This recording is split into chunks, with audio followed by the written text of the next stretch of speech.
untuk barang dan jasa yang merupakan kebutuhan pokok masyarakat yang selama ini diberi fasilitas pembebasan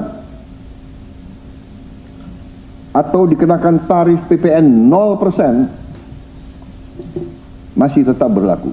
Bismillahirrahmanirrahim. Assalamualaikum warahmatullahi wabarakatuh. Selamat sore, salam sejahtera bagi kita sekalian.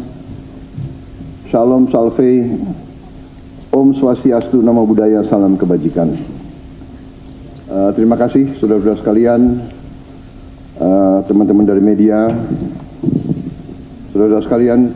Sore hari ini dari sejak jam 3.50 kurang lebih saya hadir mengikuti rapat tutup tahun dari Menteri Keuangan dan jajarannya. Jadi pada hari ini jajaran Kementerian Keuangan mengikuti arus masuk uang ke pemerintah Indonesia dari perpajakan, dari Bea Cukai, dari PNBP, ya. Kemudian karena tepat pada waktu nanti 00 berarti tahun anggaran 2024 ditutup. Tadi saya diberi paparan oleh Menteri Keuangan pelaksanaan dari APBN 2024 dan alhamdulillah di tengah tantangan global yang penuh ketidakpastian, penuh ketegangan, penuh penekanan terhadap perekonomian dunia seluruhnya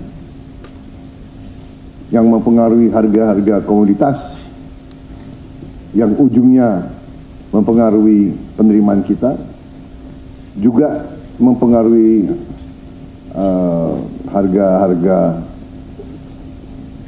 minyak dan gas. Ternyata kita masih bisa mengelola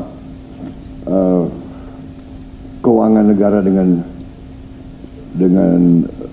prudent, dengan bijak, dengan hati-hati, dan kita masih mampu untuk mengendalikan defisit kita dalam koridor yang masih cukup hati-hati dan cukup mampu kita kelola. Dalam hal ini juga saya kira ada baiknya juga saya menyampaikan beberapa hal tentang kenaikan tarif pajak pertambahan nilai PPN yang mungkin masih ada suatu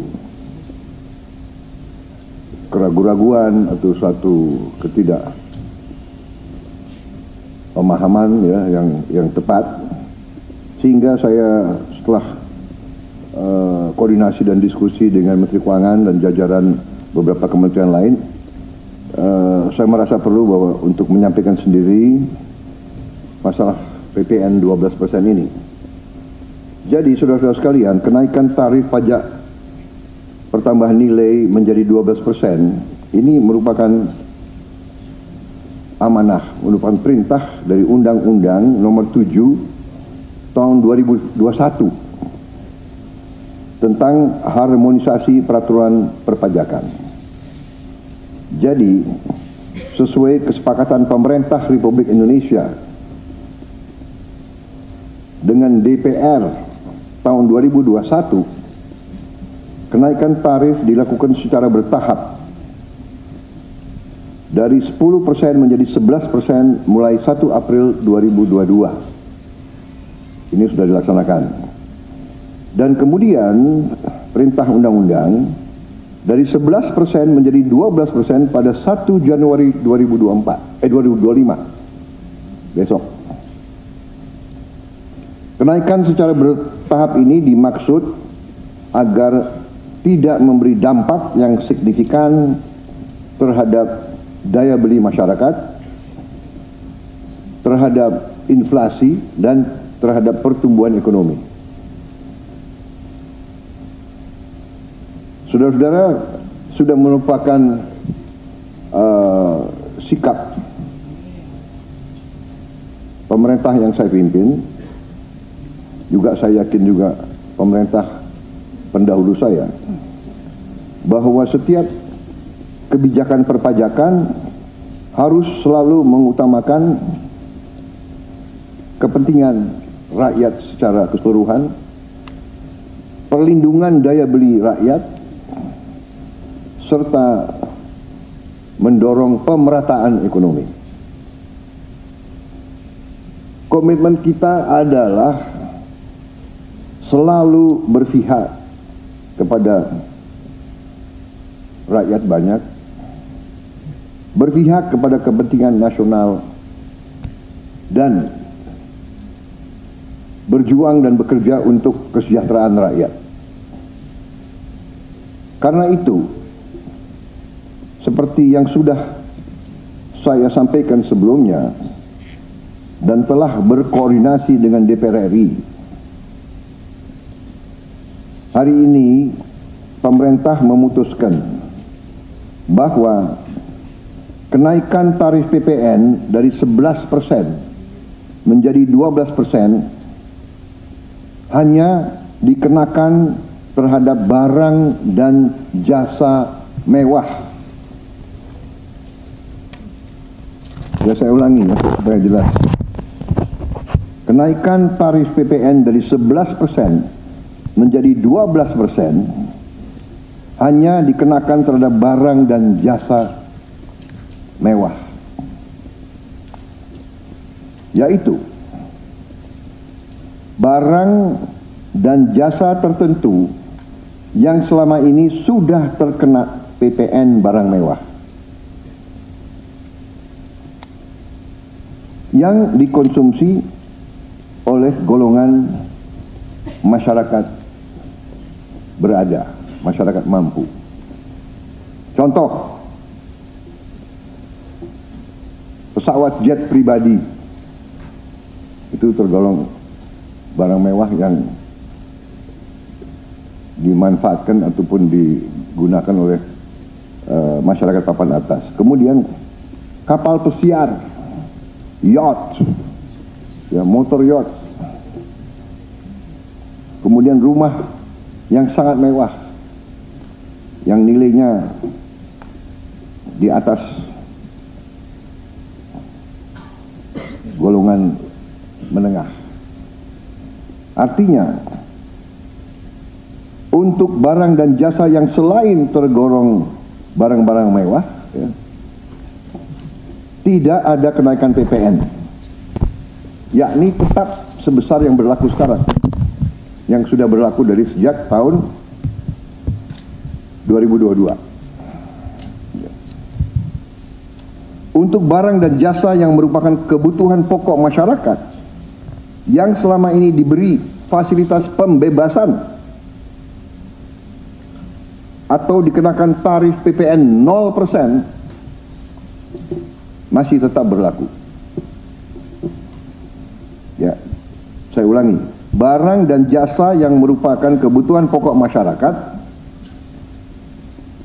yang selama ini diberi fasilitas pembebasan dari pajak, ya, yaitu PPN 0% masih tetap berlaku.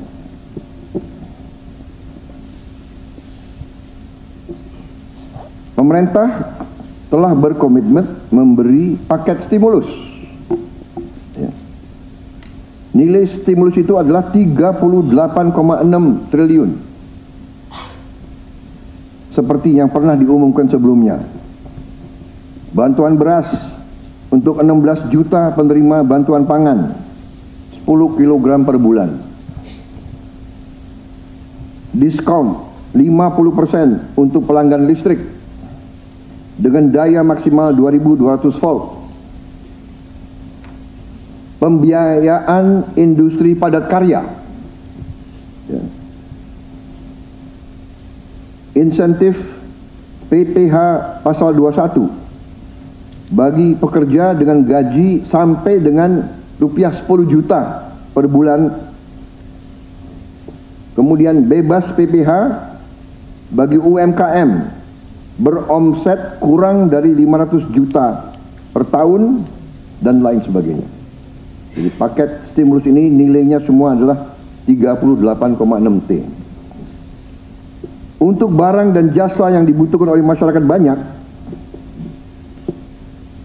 yang tetap diberi pembebasan PPN, yaitu tarif 0%, antara lain kebutuhan pokok, beras, daging, ikan, telur, sayur, susu segar, jasa pendidikan, jasa kesehatan, jasa angkutan umum, rumah sederhana, air minum.